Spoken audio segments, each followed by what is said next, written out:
तो दोस्तों what is up, welcome back to this channel cosmic curiosities. और आज हम आ चुके हैं अपने रियल नंबर्स के पार्ट 3 के साथ।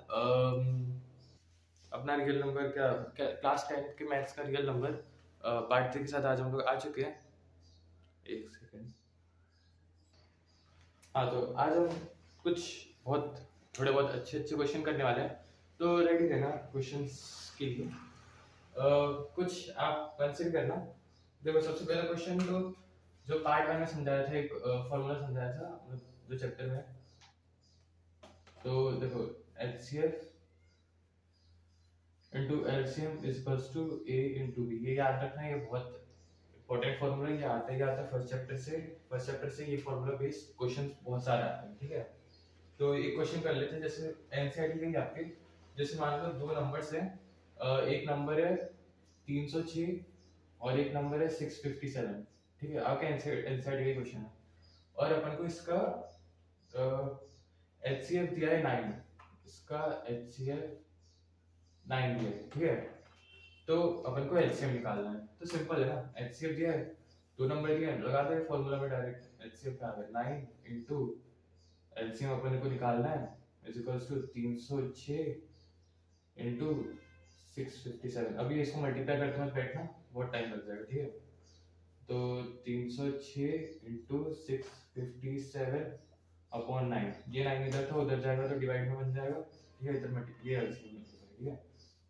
अब एलसीएम इज इक्वल्स टू, ये 9 से ये कट जाएगा और कितने टाइम्स कटेगा 73 टाइम्स। तो 306 इंटू 73 कितना होता है, ये होता है 82338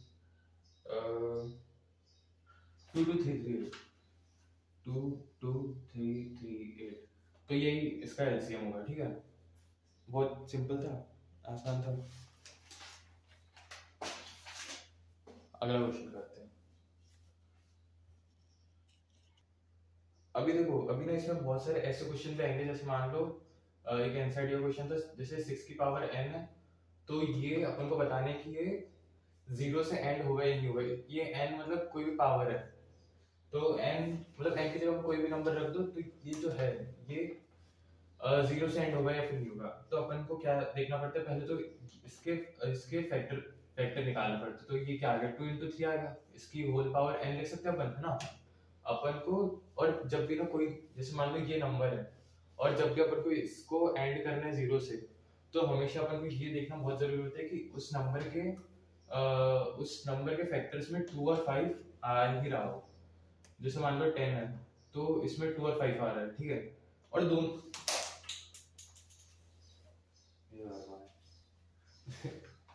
ठीक है, तो इसमें और 2 और 5 दोनों आना चाहिए, ठीक है। जैसे मान लो 20 हो गया, तो इसमें 2 का स्क्वायर इंटू 5 दोनों आ रहा है ना, ठीक है। 30 हो गया, 2 इंटू 3 इंटू 5, ठीक है। अब 6 की पावर n, इस ये होगा कि कभी 0 से एंड नहीं होगा ना, क्योंकि इसमें तो 2 और 3 आ रहा है, 5 तो आ ही नहीं रहा है, ठीक है।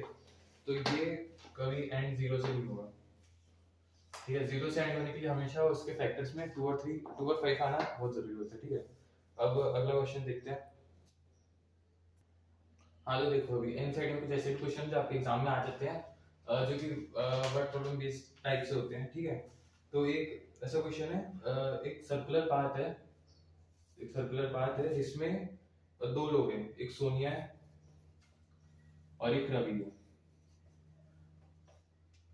ठीक है। तो ये पूरे पाथ को एक राउंड लगाने में सोनिया को लग रहे हैं 18 मिनट और रवि को लग रहे हैं 12 मिनट, ठीक है।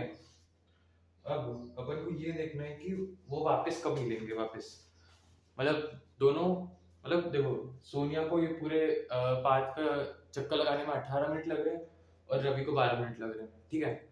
अब अपन को ये देखना है कि ये दोनों एक साथ आगे जाके कितने टाइम बाद मिलेंगे, ठीक है।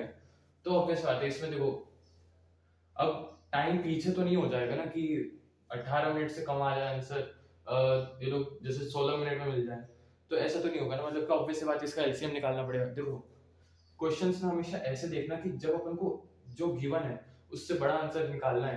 क्वेश्चन में ऐसा होता है कि आप जब क्वेश्चन पढ़ रहे हो तो आपको समझ में नहीं आ रहा है कि इसमें एलसीएम निकालना है एलसीएम निकालना है। आपको बस ये देखना है कि जो गिवन है उससे अगर बड़ा आंसर निकालना है, जैसे इसमें निकालना है कि उससे कितना ज्यादा टाइम, उसके कितने ज्यादा टाइम बाद मिलेंगे ये लोग, तो इसमें ऑब्वियस आती है इन दोनों का, इन दोनों से बड़े आंसर निकालना है तो इसमें एलसीएम निकलेगा। ठीक है, तो इसका एलसीएम 36 होगा मे बी, हाँ 36 होगा। कैसे होगा वो आपको पहले लेक्चर में बता दिया था। देखो बेसिकली 18 को फैक्टराइज करो 2 इंटू 3 इंटू 3, ठीक है, फिर 12 को फैक्टराइज करो 2 इंटू 2 इंटू 3। अब इसका क्या आ गया 2 इंटू 3 का स्क्वायर, ये क्या आ गया 2 का स्क्वायर इंटू 3। अब जो इन दोनों में जो सबसे बड़ी पावर देखी उसको मल्टीप्लाई कर दो, 2 का स्क्वायर इंटू 3 का स्क्वायर, तो क्या आ गया 4 इंटू 9 विच इज 36। ठीक है, सिंपल था, इजी था, आगे बढ़े। अब देखो, अब थोड़े एनसीईआरटी के बाहर के क्वेश्चन करते हैं। देखो एनसीईआरटी के बाहर के, पर कॉन्सेप्ट एनसीईआरटी के बाहर का नहीं है। ठीक है, तो एक क्वेश्चन है, जैसे मान लो क्वेश्चन है अपने को P दिया है, P क्या दिया है, P दिया है अपने को P Q Q, ठीक है, और Q दिया है P Q का होल स्क्वायर। ठीक है, अब अपने को इसका एलसीएम निकालना है। इसका एलसीएम निकालना है तो सिंपल है, देखो एलसीएम के लिए क्या करना पड़ेगा अपने को, पहले P P ये जो है इसको फैक्टराइज करना पड़ेगा, तो क्या है पी क्यू इंटू क्यू है, और ये क्या है P square into Q square है। तो अब सबसे बड़ी पावर देखो, इसमें पी क्यूब है और इसमें क्यू स्क्वायर है, तो पी क्यूब और क्यू स्क्वायर, ये अपना एलसीएम आ गया, सिंपल।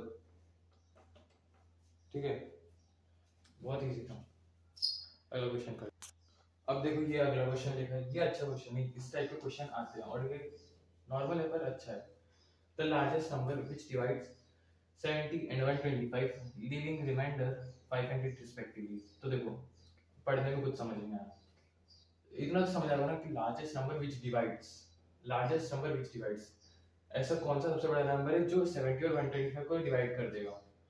अब सबसे बड़ा नंबर जो डिवाइड कर देगा, इसका मतलब क्या हुआ, इसका मतलब हुआ कि अपने को एचसीएफ निकालना है, क्योंकि एचसीएफ वही है ना, हाईएस्ट कॉमन मल्टीपल, ओ हाईएस्ट कॉमन फैक्टर। ऐसा कौन सा नंबर है जो इन दोनों को डिवाइड करेगा, ऐसा कौन सा सबसे बड़ा नंबर है, तो एचसीएफ निकालना है इसमें। ठीक है, और ये क्या कर रहे हैं, ये दोनों जो नंबर है ये 5 और 8 रिमाइंडर छोड़ रहे हैं, ये 5 और 8 रिमाइंडर छोड़ रहे हैं। अब जो 5 और 8 रिमाइंडर छोड़ रहे हैं, तो अपने को पहले 5 को इससे मल्टीप्लाई इससे माइनस करना पड़ेगा और 8 को इससे माइनस करना पड़ेगा। क्यों, क्योंकि ये दोनों जो है ना, जैसे 75 रिमाइंडर छोड़ रहे हैं, तो अगर अपन 5 माइनस कर देंगे इससे तो फिर जीरो रिमाइंडर आ जाएगा, है ना, आप करके देख लेना। 125 से इसको माइनस करेंगे तो फिर रिमाइंडर 0 आ जाएगा, है ना, क्योंकि रिमाइंडर तो ये छोड़ रहे हैं ना, देखो वैसे ही छोड़ रहे हैं जैसे उसने आपको छोड़ दिया था। ठीक है, जो मजाक कर रहा हूँ। अब आगे बढ़ते हैं, तो सबसे पहले अपन को इसका तो एचसीएफ निकालना है। अब एचसीएफ निकालना किसका, इन दोनों का निकालना नहीं, जब रिमाइंडर छोड़ रहे हैं 70 माइनस 5, ये हो गया 65, और 125 माइनस 8, ये कितना हो गया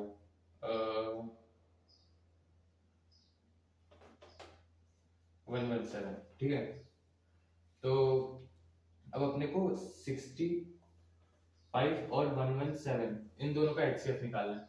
माइनस क्यों करें, ये समझ में आ गया, क्योंकि रिमाइंडर 5 छोड़ रहा था, अगर अपन इसको 5 से माइनस कर देंगे तो फिर 0 छोड़ेगा रिमाइंडर, 125 को 8 से माइनस करेंगे तो फिर 0 छोड़ेगा रिमाइंडर। ठीक है, और तभी एचसीएफ निकलेगा। ठीक है, अब देखो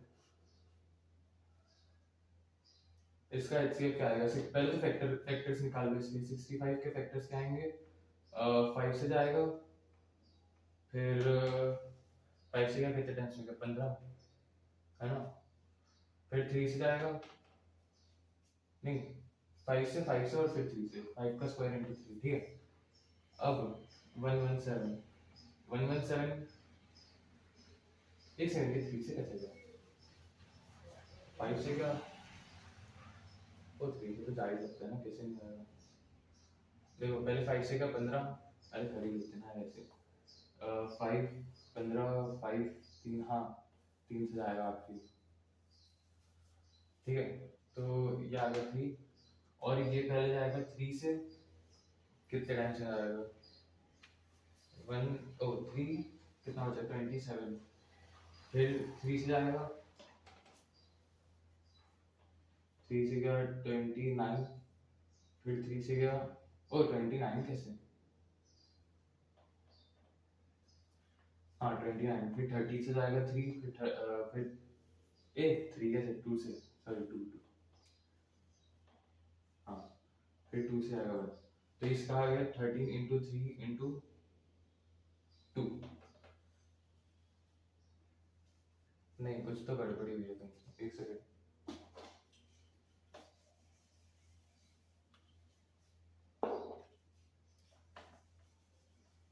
देखो 65 का तो सही था ना, 65 तो वैसे ही जाएगा 6, एक सेकंड वीडियो की लेंथ फालतू में, हाँ तो देखो वो 65 वो गलत कर दिया था मैंने, वो सॉरी 13 आएगा, ठीक है। तो 5 से क्या 13 बचा, फिर 13 से क्या 1 बचा, तो 65 का आ गया अपना 5 इंटू 13, फिर 117 का आ गया अपना, पहले 3 से जाएगा, कितने टाइम से जाएगा 3 से,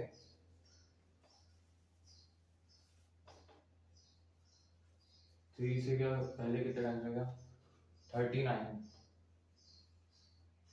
फिर 13 से जाएगा 3 टाइम्स में ना, वैसे 3 से चला जाएगा पहले, तो ये 3 से चलाएगा 13 टाइम्स में, फिर 3 से जाएगा 1, ओ 13 से जाएगा, समझ गया ना, कि फैक्टराइज कर रहा है, ठीक है। तो ये हो जाएगा 3 का स्क्वायर इंटू 13। अब इन दोनों में ऐसा कौन सा नंबर है जिसकी पावर सबसे छोटी है और वो दोनों में कॉमन है, तो 13 दिख रहा है ना साफ साफ, ठीक है, तो इसका एचसीएफ 13 आ गया।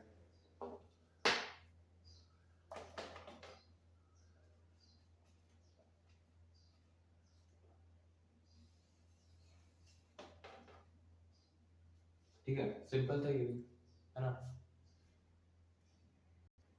हाँ तो देखो अभी ये कैसा क्वेश्चन दिया है, जिसमें कि अपने को x दिया है 2 की पावर 5 इंटू 7, और y दिया है 2 की पावर 2 इंटू 3 का क्यूब इंटू 5, और z दिया है 3 की पावर n इंटू 5 का स्क्वायर, ठीक है। ये तीन चीज अपने को दी है, और एलसीएम भी दिया है इसके साथ, एलसीएम दिया है अपने को इन तीनों का, एक्स वाई जेड का LCM, LCM of X Y Z is equals to 2 की पावर 5 इंटू 3 की पावर 4 इंटू 7 इंटू 5 का स्क्वायर, तो ये अपने को एलसीएम दिया है, ठीक है। अब अपने को इसमें ये जो 3 की पावर n है, इसमें अपन को n की वैल्यू निकालनी है, तो देखो बेसिकली एलसीएम दिया अपने को, एलसीएम है 2 की पावर 5 इंटू 3 की पावर 4 इंटू 7 इंटू 5 का स्क्वायर।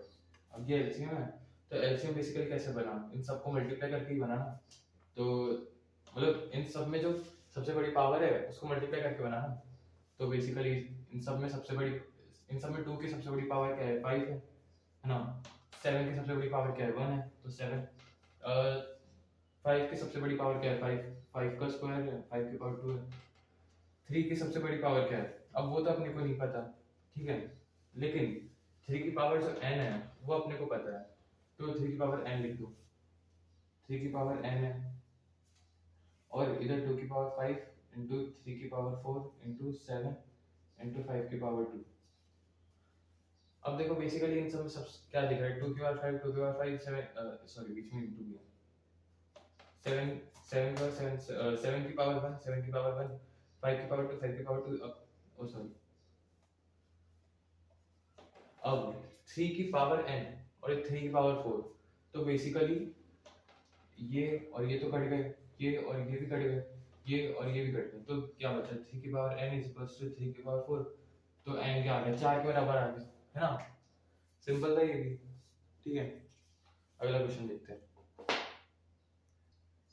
अब देखो अब एक ऐसा क्वेश्चन दिया है जिसमें कि अपने को दो नंबर दिए हैं, एक नंबर मान लो x था, एक नंबर मान लो y था। अब इन दोनों का एलसीएम अपने को दिया 9 और इसका एलसीएम दिया अपने को 60। ओ ये एचसीएफ और ये एलसीएम, ठीक है। इन दोनों का ये जो है एचसीएफ है और ये जो है एलसीएम है, ठीक है। अब अपने को एक नंबर दिया है, एक नंबर दिया है 45, तो कोई सा भी ले लो, मान लो x अपने को दिया 45, ठीक है, x 45 दिया है।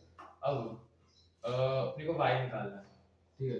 तो सिंपल है ना, वो फॉर्मूला लगा दो, HCF into LCM is equals to A into B। HCF क्या है 9 है, LCM क्या है 360 है, is equals to 45 into B। हाँ तो मतलब दूसरा नंबर को चलो x मान लो, दूसरे नंबर को, ठीक है। ओ y सॉरी y, ठीक है, y मान दिया। अब देखो, अब बेसिकली इसमें क्या है, 45 को इधर भेज दो, 9 into 360 upon 45 is equals to y। इधर मल्टीप्लाई में था, इधर जाके डिवाइड हो गया। अब ये 9 में 45 कट जाएगा 5 टाइम्स में, ये और ये कट जाएगा अपना 72 टाइम्स में, तो y आ गया अपना 72, ठीक है। सिंपल था ये भी, है ना। अगला क्वेश्चन देखते हैं। अब ये देखो, अगला क्वेश्चन देखते हैं। अब देखो इसमें तीन, देखो पहली बात तो ये वाला क्वेश्चन होमवर्क है, बहुत इजी क्वेश्चन है पर इंपॉर्टेंट क्वेश्चन। ये क्वेश्चन बहुत बार आया है और आता भी है, ठीक है।